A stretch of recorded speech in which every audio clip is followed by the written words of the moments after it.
So to find a greatest common factor, the first step is to write all the factors out, and I want you to go through all of the numbers to check whether it goes into the number. So does 1 go into it? Yes. Does 2? Yes. Does 3? Yes. Does 4? Yes. Does 5? No. Does 6? Yes. Now when you get to the halfway point, 6 is half of 12, you can close it off, and then you're going to check to make sure all of these have a match. Then you're going to do the same thing for 16. Does 1 go into it? Yes. Does 2? Yes. Does 3? No. Does 4? Yes. Does 5? No. Does 6? No. Does 7? No. Does 8? Yes. And then now we're at the halfway point. We can close it off and then check for matches. This one does not have a match, but it is itself because 4 times 4. So I just do this. If you don't have a match, then it's missing a factor.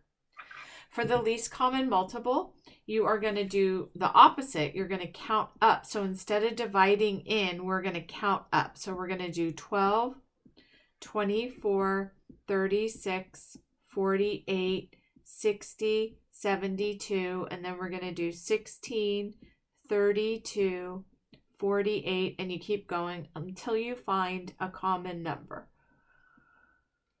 So for least common factor, we divide into this number, and for least common multiple, we multiply up. 12 times 1, 12 times 2, 12 times 3, 12 times 4. For prime factorization, you have a number 80, and you find 2 numbers that can go into 80, which are called factors. You can use any 2 factors that go into 80, but I'm just going to use 10 and 8. You can use 40 and 2. You can use whatever you want.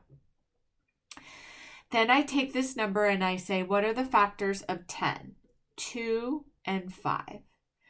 Is 2 a prime number? Yes, because it can't go any lower. Nothing else divides into 2, so that makes it a prime number. All of our prime numbers where it only has itself and 1 get circled.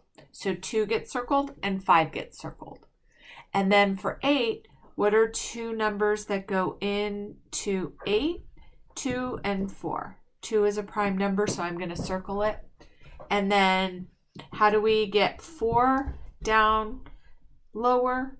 2 times 2. And then these are a prime number.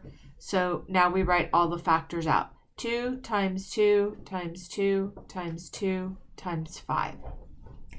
If at the end we multiply it out, it should equal the number that we started with. So 2 times 2 is 4, times 2 is 8. 8 times 2 is 16. 16 times 5 is 80. So this we got 80, and this we got 80. We know we did it right. If you did not get 80, then you know something went wrong here, and you're going to check your factors. Does that make sense, George? Yeah.